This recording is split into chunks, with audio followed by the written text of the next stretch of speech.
के विद्यार्थियों का स्वागत करता हूं मैं इस फलित ज्योतिष की कक्षा में। नवग्रह कौन कौन से होते हैं ज्योतिष शास्त्र में? सूर्य, चंद्रमा, मंगल, बुध, गुरु, शुक्र, शनि, राहु और केतु। यह ग्रह 9 ग्रह होते हैं ज्योतिष शास्त्र में। अब इन 9 ग्रहों में कौन सा ग्रह शुभ होता है और कौन सा ग्रह अशुभ होता है?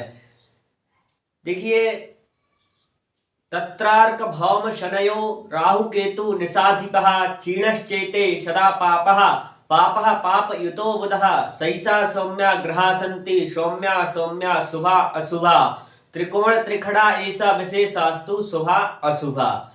तत्र अर्थात होता है कि है, अर्क तत्र अर्थात होता है और अर्क अर्थात होता है सूर्य, भौम अर्थात होता है मंगल, शनयो अर्थात होता है शनि, राहु और केतु, निशाधिपः रात्रि का आधिपति ग्रह, निशा अर्थात होता है रात्रि, रात्रि का आधिपः रात्रि का आधिपति ग्रह होता है चंद्रमा, क्षीणश्चैते सदा पापः, क्षीण चंद्रमा हो तो वह भी पापक ग्रह होता है। क्षीण चंद्रमा कब होता है इस बात को भी समझना जरूरी है। क्षीण चंद्रमा होता है कृष्ण पक्ष की अष्टमी से लेकर शुक्ल पक्ष की अष्टमी तक क्षीण चंद्रमा रहता है।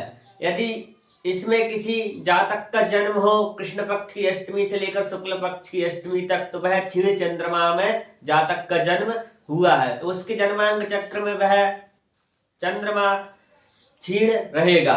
अब अशुभ ग्रह कौन कौन से होते हैं?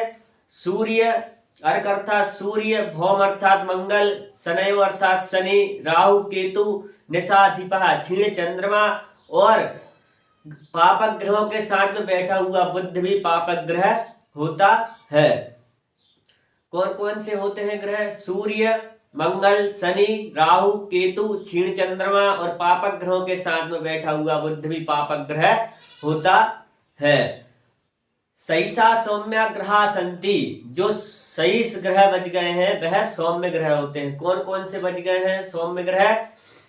बृहस्पति और शुक्र और अकेला बैठा हुआ बुध भी शुभ ग्रह होता है और पूर्ण चंद्रमा भी शुभ ग्रह होता है।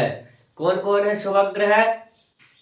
बृहस्पति, शुक्र, पूर्ण चंद्रमा और जन्मांक चक्र में अकेला बैठा हुआ बुध भी शुभ ग्रह होता है। सैसा सौम्या ग्रहा संति, सौम्या सौम्या शुभा अशुभा।